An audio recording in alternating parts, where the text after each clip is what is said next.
Les jeunes aujourd'hui, c'est des salmômes, des petits voyous, ils cherchent même pas du boulot.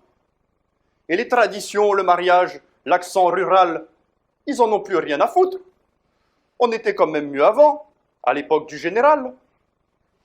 Cher public, cher jury, voici le résumé de 4 ans de discussion avec mon concierge, M. Collin, originaire de l'arrière-pays, lorsque je vivais à Nice.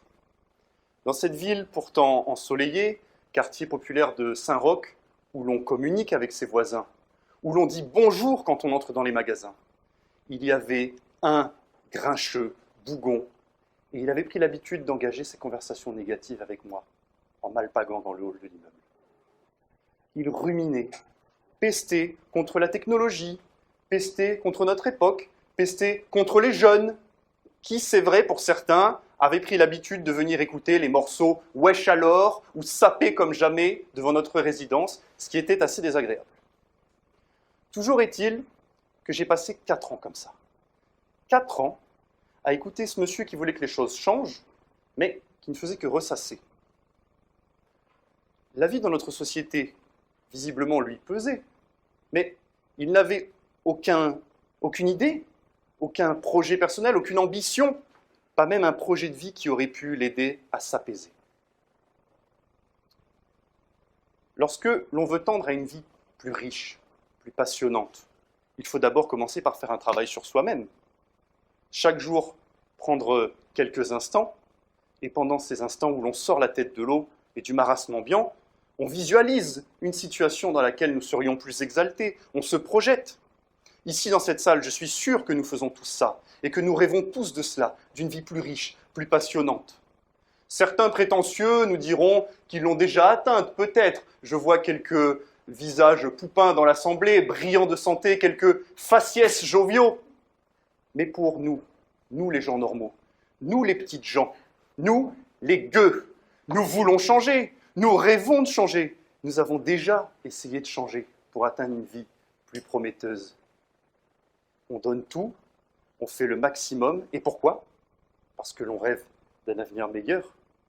Et parce qu'on met en place les actions aujourd'hui pour l'atteindre. C'est ça, la vraie générosité envers l'avenir, envers son propre avenir. Monsieur Collin, lui, il n'a absolument rien compris. Il est malheureux, mais il ne fait rien pour changer. Il n'a pas entendu cet enseignement de Lao Tse qui nous dit « Mieux vaut allumer une bougie que de pester contre les ténèbres ». Monsieur Collin aime à gémir. Il aime à se lire, à se relire, à s'écouter, à s'éblouir. Mais l'avenir n'est-il qu'une aventure personnelle? Peut-on vraiment imaginer un avenir meilleur pour soi dans une société où chacun, ou personne plutôt, ne voudrait jouer le collectif? Bien sûr que non. L'avenir individuel est impossible sans l'avenir collectif. Prenez par exemple un joueur de football, un attaquant. Il passe tout son temps à s'entraîner. Il devient très fort, il devient une star. Mettez-le sur un terrain tout seul face à une équipe de 11. Il n'a aucune chance de gagner parce qu'il n'a pas le collectif. Il n'a personne en défense, il n'a pas de gardien de but. Il n'a personne pour récupérer la balle, pour la lui lever, pour centrer, pour qu'il puisse marquer. Notre société, c'est exactement pareil. Notre avenir individuel a besoin d'un avenir collectif serein.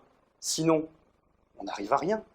Imaginez s'il n'y avait pas les solidarités, l'entraide, les engagements de certaines personnes envers d'autres, toute cette générosité envers l'avenir. S'il n'y avait pas ça, il n'y aurait pas de professeurs dans les écoles, il n'y aurait pas d'infirmiers dans les hôpitaux, il n'y aurait pas de bénévoles dans les associations, il n'y aurait pas de ministres dans les ministères. Mais pour cette dernière remarque, je ne suis pas sûr que ça changerait grand-chose. Toujours est-il que sans les autres, notre société s'effondre. En un clin d'œil, elle s'effondre très très rapidement. Alors que faire? Je vais vous le dire. Visons évidemment un avenir et des ambitions personnelles. Visons-les, mais faisons aussi en sorte qu'elles apportent quelque chose au collectif, qu'elles apportent quelque chose à l'avenir du collectif. Engageons-nous sur cette route, parce que c'est ça, la vraie générosité envers l'avenir. Ça, c'est du lourd si on donne tout au présent. Donnons tout et que chacun, ici ce soir, parte en se disant « Viser la lune, ça me fait pas peur. Même à l'usure, j'y crois encore et en cœur. Des sacrifices, s'il le faut, j'en ferai. J'en ai déjà fait, mais toujours le poing levé. » Je vous remercie.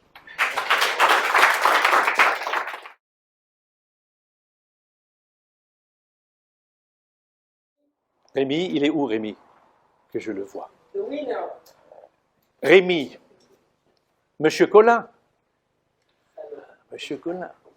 L'attaque vocale avec l'accent, l'attaque vocale est parfaite. Et puis, nous sommes rentrés dans votre discours. À certains moments, j'ai eu peur que le sujet, vous en vouliez tellement que le sujet ne soit pas traité complètement, l'avenir, mais le présent, et le présent est revenu à la fin, dans cette dernière phrase que vous avez donnée, l'avenir est revenu dans le présent. Quand vous avez parlé du rêve, on s'est dit oui, effectivement, c'est parce qu'on rêve maintenant, dans le présent, qu'on construit l'avenir. Donc vous avez frôlé de temps en temps le fait de nous échapper par rapport au sujet qu'on vous avait donné, mais vous avez bouclé sur ce sujet de façon formidable. Il y a un regard sur le public, une complicité avec nous, il y a un rythme. Vous voyez, par rapport à Romain, par exemple, le regard était un peu mieux placé ici, et du coup, il arrive à se freiner sur nous. Il se régule sur le public. Il y a, pour nous, chez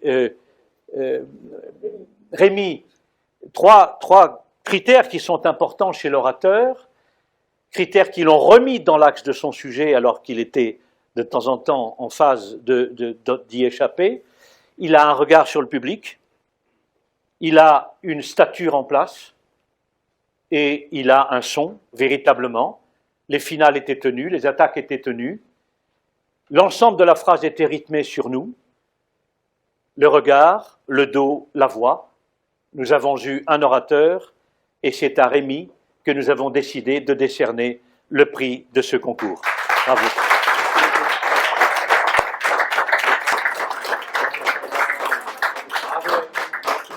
Stéphane, tu veux remettre? Voilà. Rémi, nous vous remettons, je le signerai après parce qu'on ne me l'a pas fait signer encore, mais donc je vais vous le signer tout de suite, mais je vous le remets, vous me le rendrez. Nous vous remettons donc le prix du concours d'éloquence de l'école de l'art oratoire, prix 2020. Bravo Rémi. Bravo Rémi.